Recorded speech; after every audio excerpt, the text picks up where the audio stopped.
आज के टॉपिक में हम जो अराइवल ऑफ पोर्टुगीज़ है उसी को आगे लेके जाएंगे और उसी के बारे में पढ़ेंगे। लास्ट वीडियो में मैंने आपको अराइवल ऑफ पोर्टुगीज़ के बारे में बताया था, role of Vasco da Gama बताया था, time of age of discovery बताया था। इसके अलावा हमने गवर्नर्स के बारे में पढ़ा था। अब जब गवर्नर्स के कंट्रीब्यूशन की वजह से पोर्टुगीज़ ने अपनी जो है वो एक्सटेंट बहुत ज़्यादा तो जो था इंडिया में बढ़ा दिया था। और इसको मैंने मैप के थ्रू भी ड्रॉ करके दिया है और अलग से भी रखा है कि कौन सा एक्सटेंट कहाँ तक था इनका। जैसे 1498 में इनकी जो फर्स्ट फैक्ट्री थी वो कैलिकट में इस्टाब्लिश की थी वास्को डी गामा ने। फैक्ट्री क्या होता है ये मैं आपको लास्ट वीडियो में भी बता चुकी हूँ कि ये एक टेम्परेरी सेटलमेंट होती है जिसमें एक्सपोर्ट और इंपोर्ट किया, जिसके थ्रू ये एक्सपोर्ट और इंपोर्ट करते थे और वहाँ पे ये रहते भी थे। नेक्स्ट आ गया 1500 में कोचीन में कैब्रल जो थे, जब कल मैंने आपको बताया था कि वो इंडिया में जब आए थे वो एक वॉरियर भी थे, उन्होंने इस्टेब्लिश किया था। फिर 1501 में कैनोर में एक फैक्ट्री इस्टेब्लिश की गई थी जिसको वास्को डी गामा ने इस्टेब्लिश किया था। इसके बाद 1502 में कोलम में, वो मैंने वहाँ पे पूरा ड्रॉ करके रखा है। इसके अलावा 1510 में गोवा में जब एल्बुकर्क जो थे वो जब गवर्नर थे तो गोवा को भी इन्होंने कैप्चर कर लिया था। लेकिन एक चीज़ आप यहाँ पे याद रखिएगा कि गोवा को कैप्चर चाहे एल्बुकर्क ने किया था, लेकिन वहाँ उसको कैपिटल बनाया था जो कुन्हा जो थे, नीनो डी कुन्हा जो थे, उनके अंडर ये जो था ये इसको कैपिटल बनाया गया था। इसके बाद दमन एंड दीव, बॉम्बे, बेसिन, सेल्सेट, ये पूरे जितने भी एरियाज़ हैं ये भी कुन्हा के टाइम पे आए थे। बॉम्बे कैसे किया था वो सब मैंने आपको बता दिया। दमन and Diu, battle of Diu क्या थे वो सब मैंने आपको बताया था। ये तो थी इनकी वेस्टर्न सेटलमेंट। इसके साथ साथ इनका जो एक्सटेंट था वो ईस्टर्न एरियाज में भी हुआ। वेस्टर्न में सूरत भी है, बाद में इन्होंने सूरत जो था उसको भी कैप्चर कर लिया था। अब हम आ जाते हैं ईस्टर्न जो इनका एक्सटेंट था। ईस्टर्न एक्सटेंट में सैनथोम बेसिकली मद्रास को बोलते थे, उसको भी इन्होंने कैप्चर किया था, वो भी कुन्हा के अंडर किया गया था। फिर मसूलीपट्टनम को एंड देन हुगली को। तो ये जो थी वो इनकी ईस्टर्न सेटलमेंट्स थी।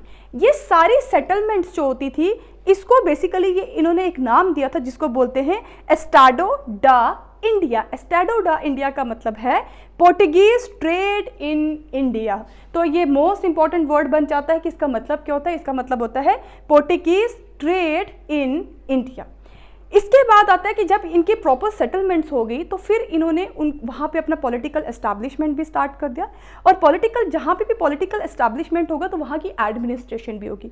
Although they didn't have very elaborative administrative system और very vast system of administration. इनका थोड़ा सिस्टम ब्रिटिशर्स की तरह बहुत ज़्यादा वेल वर्स नहीं था, लेकिन एडमिनिस्ट्रेशन जो है ये अपने कुछ ऑफिसर्स के थ्रू चलाते थे, जिसमें सबसे इंपॉर्टेंट है वाइस रॉय या गवर्नर्स। वाइस रॉय की जो टेन्योर होती थी वो 3 इयर्स होती थी and he was consider as the executive head in India, कि जितने भी ऑर्डर्स आते थे पोर्टुगल से उनको सबको एग्जीक्यूट करते थे यहाँ पे वाइस रॉयज। नेक्स्ट आ गया वाइस रॉयज को जो हेल्प करते थे उनके काम में वो थे सेक्रेटरीज। लेकिन जब ज़्यादा टेरिटरी उन्होंने ऑक्यूपाई करने शुरू कर दी तो सेक्रेटरीज की जगह वहाँ पे काउंसिल्स बना लिए थे ना, और ये काउंसिल जो था वो हेल्प करता था वॉइस रॉयज को। नेक्स्ट एक इम्पॉर्टेंट पर्सन थे, ऑफिसर थे जिसको बोलते थे वेंडर डी फेसेंडा। वेंडर डी फेसेंडा बेसिकली वो ऑफिसर होते थे जो लुक आफ्टर करते थे पोर्टुगीज़ की इकोनॉमी। जितनी भी इंडियन इकोनॉमी में जो भी इकोनॉमी का कंसेप्ट होता था उसको सबको लुक आफ्टर जो है वो वेंडर डी फेसेंडा करते थे। इसके बाद आ गया कैप्टन और फैक्टर्स। कैप्टन और फैक्टर्स बेसिकली कैप्टन और फैक्टर्स एक और ऑफिसर्स होते थे जिनका काम ये होता था, कैप्टन जो थे वो शिप को लीड करते थे, डिफरेंट जगहों पे शिप्स लेके जाना। और फैक्टर्स जो होते थे जो फार फ्लॉन्ग सेटलमेंट्स होती थी, जैसे साउथ ईस्ट एशिया में इनकी सेटलमेंट होगी, चाइना में सेटलमेंट होगी, तो वहाँ पे सारा लुक आफ्टर जो थे वो फैक्टर्स करते थे। लेकिन इंडिया में जो थे ये 4 जो ऑफिसर्स थे वो इंपॉर्टेंट थे। नेक्स्ट आ जाता है कि इन्होंने बहुत इंडिया से पैसा कमाया, बहुत फ्लोरिश ट्रेड रहा, लेकिन फिर ये आस्ता आस्ता डिक्लाइन होने लगे। तो डिक्लाइन के 2 रीजंस थे, एक था एक्सटर्नल फैक्टर और एक थे इंटरनल फैक्टर। इंटरनल फैक्टर्स की बात हम करें तो मैंने आपको बताया था कल की वीडियो में कि जब पोर्टुगीज़ इंडिया में आए थे तो उस टाइम पे इंडिया में दिल्ली सल्तनत थी, लेकिन 1526 में इंडिया में मुगल्स जो थे उनका रूल स्टार्ट हुआ था। तो स्टार्टिंग में तो मुगल्स जो थे वो फेवर करते थे पोर्टुगीज़ को इंडिया में, लेकिन आस्ता आस्ता at the time of Jahangir तो इनके बीच में थोड़ी प्रॉब्लम स्टार्ट होगी।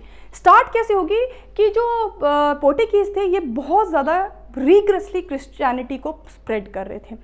अकबर का जो एक कंसेप्ट है दीन इलाही का कंसेप्ट है, उसमें भी जब उन्होंने इनको बुलाया था काफ़ी, वो हर तरह के हर रिलीजन के लोगों को वहाँ बुलाते थे डिस्कशन करने के लिए अपने इसमें फतेहपुर सिकड़ी में। तो वहाँ पे पोर्टुगीज़ जो सेंट थे वो भी गए थे, लेकिन उनका मेन मकसद वहाँ पे यही था क्रिश्चियनिटी को प्रमोट करना। और एक कंसेप्ट जिसकी वजह से मुस्लिम रूलर्स इनसे बहुत ऑफेंड हो गए थे, दैट इज़ बैप्टिज़म। ये क्या कर रहे थे कि सबको, ये बैप्टिज़म एक रिचुअल होता है, रिलीजियस रिचुअल है क्रिश्चियनिटी में लोगों को कन्वर्ट करने का, तो इसको बहुत फॉलो कर रहे थे, जिसकी वजह से मुस्लिम रूलर्स जो खासकर मुगल्स जो थे वो इनके खिलाफ होने लगे। इसके बाद एक और चीज़ थी जो थी इनकी ट्रेड मोनोपोली। इनकी ट्रेड मोनोपोली पूरे अरेबियन सी में थी, जैसे कि ब्लू वाटर पॉलिसी इन्होंने इस्टेब्लिश की थी अल्मीडा ने। उसमें उसके अकॉर्डिंग ये क्या करते थे कि ये टैक्स लगाते थे, ये लोगों से टैक्स लेते थे जो भी अरेबियन सी से क्रॉस करता था, चाहे वो इंडियंस जाएंगे चाहे वो कोई भी फॉरेन कंट्रीज़ के लोग आएंगे। अगर जो टैक्स नहीं लेते थे तो उनको ये बहुत एक्सप्लॉइटेशन करते थे, वहाँ पे उनको मार देते थे, मतलब इतने लेवल पे लोगों को तंग करते थे कि मार देते थे। तो यही चीज़ इन्होंने मुगल शिप्स के साथ भी की। 1613 में मुगल शिप्स को भी इन्होंने जो है काफ़ी लोगों को वहाँ पे मार दिया, जिसकी वजह से मुगल्स पूरी तरीके से इनके खिलाफ हो गए। तो दैट मीन्स ये एक इंटरनल रीज़न था, वो था establishment of Mughal empire. Second internal religion जो इंटरनल फैक्टर जो था वो था एमरजेंस ऑफ न्यू पावर्स। 1707 में जब औरंगज़ेब की डेथ हो जाती है तो छोटी छोटी प्रिंसिपैलिटीज़ जो थी, जैसे छोटे छोटे एरियाज थे, जैसे बंगाल हो गया, हैदराबाद हो गया, तो इन्होंने अपनी अवध हो गया, इन्होंने वहाँ पे जो मुगल गवर्नर्स थे उन्होंने अपने आप को इंडिपेंडेंट घोषित कर दिया। तो और इनमें सबसे इम्पॉर्टेंट थे मराठास। मराठास जो थे डेक्कन में जब बहामनीज थे तो उनके बाद मराठास आ गए थे। तो मराठास बहुत स्ट्रॉन्ग थे, एक फॉर्मिडेबल फोर्स थी अगेंस्ट द पोर्टुगीज। तो ये जो छोटे छोटे एस्टैब्लिशमेंट होने लगी थी अलग अलग इंडिपेंडेंट स्टेट्स की, तो ये भी एक फॉर्मिडेबल फोर्स बनी अगेंस्ट द पोर्टुगीज। अब आ जाता है एक्सटर्नल फैक्टर। एक्सटर्नल फैक्टर में जब दूसरी यूरोपियन पावर्स इंडिया में आने लगी, जिसमें सबसे इनके बाद यानी पोर्टुगीज़ के बाद डचीज आए, लेकिन डचीज जो थे इन्होंने इंडिया में ज़्यादा ऑक्यूपेशन नहीं रखी, ये बड़ी जल्दी इंडिया से चले गए। इन्होंने सारी ऑक्यूपेशन जो थी वो कहाँ पे ऑक्यूपाइड किया, हमने एरिया जाके साउथ ईस्ट एशिया में, और साउथ ईस्ट एशिया में इन्होंने पोर्टुगीज़ को वहाँ से सारी इनकी जितनी सेटलमेंट्स थी वहाँ से पोर्टुगीज़ को निकाल दिया। और इंडिया में भी इनके पीछे पड़ गए ब्रिटिशर्स। जब 1600 में ब्रिटिशर्स इंडिया में आए, कल वाली वीडियो में आपको मैं इन सब की जितनी भी इस्टेब्लिशमेंट है वो भी बताऊंगी, डचीज़ की, इंग्लिश की और फ्रेंच की। अभी आप बस इतना समझ लीजिए कि 1600 AD में जब इंग्लिश यहाँ पे आए, इंग्लिश मतलब ब्रिटिशर्स इंडिया में आए, तो वो बेसिकली इनके लिए सबसे बड़े जो है वो फॉर्मिडेबल फोर्स बने। वो कैसे बने कि उनको भी जो है उन्होंने भी मुगल रूलर्स जो थे उनको खुश करना शुरू कर दिया कि अब आप हमें सेटलमेंट दो। इसकी वजह से क्या हुआ, पोर्टुगीज़ नाराज़ होने लगे और इनके बीच में एक बैटल हुई जिसको बैटल ऑफ सुवाली कहते हैं। Suvali is a place in Surat, और ब्रिटिशर्स की तरफ से उस बैटल को लीड किया था, उनके लीडर जो थे वो थे कैप्टन बेस्ट, और कैप्टन बेस्ट ने अपना बेस्ट दिया। और उसके बाद क्या हुआ कि पूरी तरीके से पोर्टुगीज़ को इन्होंने हरा दिया, और फाइनली 1613 में ब्रिटिशर्स ने अपनी फर्स्ट फैक्ट्री एस्टैब्लिश की सूरत में। इसके बाद और एरियाज़ भी इनके हाथ से चले गए, जैसे 1631 में मुगल्स ने हुगली जो था वो इनसे जो था वो कैप्चर कर लिया। वो कैसे किया कि 1579 में अकबर ने इनको फरमान जारी करके ये बोला था कि वहाँ पे ये ट्रेडिंग सेंटर हुगली में बना सकते हैं, लेकिन इन्होंने वहाँ पे जो साल्ट ट्रेड था उसके ऊपर अपनी मोनोपोली एस्टैब्लिश कर ली। उसका इंपोर्ट और एक्सपोर्ट ये खुद करने लगे और उसमें बहुत से चार्जेस लगाते थे, इंटरनल टैक्स भी बहुत लगाने लगे। उसी के साथ साथ टोबैको के ऊपर भी इन्होंने अपनी मोनोपोली एस्टैब्लिश की। इसकी वजह से जो मुगल्स थे वो इनसे नाराज़ हो गए और फाइनली उन्होंने 1631 में हुगली भी इनसे ले लिया। इसके बाद 1661 में बॉम्बे जो था वो इन्होंने डाउरी में जो है वो दे दिया था।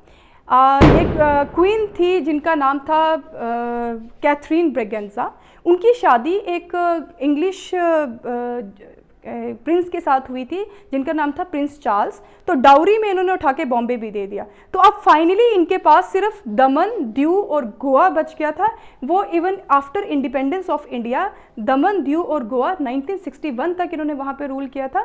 फिर बाद में आर्मी की एक्शन के थ्रू ये जो है इसको लिबरेट करवाया गया, दमन, दीव और गोवा को, और इंडियन गवर्नमेंट ने उसको कैप्चर कर लिया। अब आ जाता है, ये तो था इनका डिक्लाइन कैसे हुआ। अब आ जाता है कि इनकी कंट्रीब्यूशन क्या थी, किस तरीके से इन्होंने कंट्रीब्यूट किया है इंडिया में। तो कंट्रीब्यूशन को भी मैंने डिवाइड किया है डिफरेंट एरियाज़ में। जैसे पहले हम बात करेंगे डिफेंस की। तो डिफेंस की बात करें तो इनकी नेवल स्ट्रेंथ, बहुत ज़्यादा नेवल स्ट्रेंथ थी इनकी। अगर हम फॉरेन कंट्री से कंपेयर करें तो सबसे ज़्यादा, चाहे हम ब्रिटिशर्स की बात करें, चाहे डचेस की या फ्रेंच की, इनकी नेवल पावर बहुत ज़्यादा थी। अगर हम इंटरनली बात करें तो इंडिया में चाहे मुगल्स भी थे, उनकी नेवल स्ट्रेंथ उतनी नहीं थी। लास्ट नेवी जो सबसे स्ट्रॉन्ग थी इंडिया में वो चोला एम्पायर की थी। यही रीज़न है कि चोला एम्पायर श्रीलंका तक भी पहुंच गया था और साउथ ईस्ट एशिया में भी पहुंच गया था। लेकिन पोर्टुगीज़ के अगेंस्ट कोई नेवल पावर इंडिया में नहीं थी। तो इनकी स्ट्रेंथ जो थी वो थी नेवी। उसके बाद इन्होंने, क्यों थी नेवी स्ट्रेंथ, क्योंकि इन्होंने मल्टी डेक शिप जो था उसको कंस्ट्रक्ट करवाते थे। मल्टी डेक शिप के आजकल तो बहुत रिवाज है, लेकिन उस टाइम पे वो सिर्फ पोर्टुगीज़ के पास होती थी, जिसमें पूरी बहुत बड़ी शिप होती थी और उसको छोटे छोटे डेक्स में डिवाइड किया होता था। किसी में वो लोग रहते थे, कहीं पे उनके वॉरशिप्स होते थे, कहीं पे अपनी आर्टिलरीज को रखते थे। तो इस तरीके से ये डिज़ाइन करते थे। उसके बाद आ गया match lock. Match lock basically gun थी जिसको एक आदमी ही, मतलब एक पर्सन उसको आराम से चला के टारगेट कर सकता था। इससे पहले कैनन्स का यूज़ होता था और कैनन्स के अंदर पाउडर डाला जाता था। फिर एक जो है वो उसको पाउडर को डालेगा, एक जो है वो टारगेट सेट करेगा। तो ऐसे करते बहुत तामझाम करना पड़ता था। तो उस तामझाम को उन्होंने ख़त्म कर दिया और मैच लॉक सिस्टम गन्स जो थी वो इन्होंने इनके पास थी। उसके बाद आता है system of drilling group of infantry. ये एक ऐसा सिस्टम था कि जिसमें आज हम आर्मी की ड्रिलिंग के बारे में पढ़ते हैं, जो ट्रेनिंग होती है वो सब इन्होंने ही यहाँ पे इंट्रोड्यूस किया। नेक्स्ट आ गया ट्रेड में। तो ट्रेड में ब्लू वाटर पॉलिसी में बहुत बार बोल चुकी हूँ, उसको अल्मेडा जो थे उन्होंने इंट्रोड्यूस किया था। इस ब्लू वाटर पॉलिसी के दो इंपॉर्टेंट कंपोनेंट्स थे, एक था कार्टेज और एक था फिक्टोरा। कार्टेज का मतलब ये था कि जो भी ओशन में जो भी ट्रेड होगा, right from Red Sea to Arabian Sea में, उसमें वो पूरी मोनोपोली किनकी थी, पोर्टुगीज़ की थी। और ये वहाँ पे टोल टैक्स लग, कार्टेज बेसिकली टोल टैक्स, कि जो भी उस एरिया से जाएगा उनको इनको टैक्स देके जाना पड़ेगा। और फिटोरे जो थे बेसिकली वो एंट्री टैक्स होते थे, कि टोल टैक्स के बाद जब आप जिस जिस एरिया में एंटर करोगे, जहाँ जहाँ पोर्टुगीज़ की टेरिटरी है, वहाँ पे भी आपको क्या देना पड़ेगा, टैक्स देना पड़ेगा। तो ट्रेड में जो टैक्सिंग सिस्टम था वो भी इन्होंने अच्छे से यहाँ पे इंट्रोड्यूस किया। नेक्स्ट आ गया इनका कल्टीवेशन। अगर हम कल्टीवेशन की बात करें तो बहुत से प्रोडक्ट्स कल्टीवेशन के लिए इन्होंने यहाँ पे इंट्रोड्यूस किए थे, लाइक पोटैटो, टोबैको की जो कल्टीवेशन है वो इंट्रोड्यूस की गई थी अकबर के टाइम पे, बट वो कल्टीवेशन स्टार्ट हुई थी जहांगीर के टाइम पे, और बाद में जहांगीर ने उसको बैन भी कर दिया था कल्टीवेशन को। नेक्स्ट आ गया हुक्का, जो आज हम कंसेप्ट सुनते हैं, हुक्का बार्स एंड ऑल दैट। तो वो हुक्का बेसिकली इन्हीं की देन है यहाँ पे। तो आज इंडिया को बर्बाद करने में पोर्टुगीज़ ने कोई कसर नहीं छोड़ी। तो ये जो हुक्का बार और हुक्का का कंसेप्ट है वो पोर्टुगीज़ लेकर आए। नेक्स्ट आ गया अल्फांसो मैंगो, जो है वो भी इन्होंने ही इंट्रोड्यूस किया। इसके बाद अगर हम रिलीजन की बात करें तो कैथोलिज्म, क्रिश्चियंस जो हैं उनकी एक प्रोटेस्टेंट्स होते हैं और एक कैथोलिक होते हैं। तो जो कैथोलिज्म था उसको स्प्रेड भी इन्होंने किया। बहुत सी मिशनरीज ये यहाँ पे लेकर आए, वो मैं आपको रिलीजन में पढ़ाऊंगी कि जब हम आर्ट एंड कल्चर में रिलीजन पढ़ेंगे तो किस तरीके से क्रिश्चियनिटी यहाँ पे स्प्रेड हुई थी, तो वो इन्होंने ही किया था। उसके बाद अगर हम गोवा की बात करें तो गोवा इनकी कैपिटल जो थी वो नीनो डे कुन्हा ने बनाया था। तो वहाँ पे भी इनकी बहुत कॉन्ट्रीब्यूशंस रही हैं। जैसे फर्स्ट मेडिसिनल प्लांट के ऊपर जो पहला वर्क था वो गोवा में ही इन्होंने किया था, ठीक है। तो उसके बाद प्रिंटिंग प्रेस का कंसेप्ट भी गोवा में पोर्टुगीज़ जो थे वही लेकर आए थे।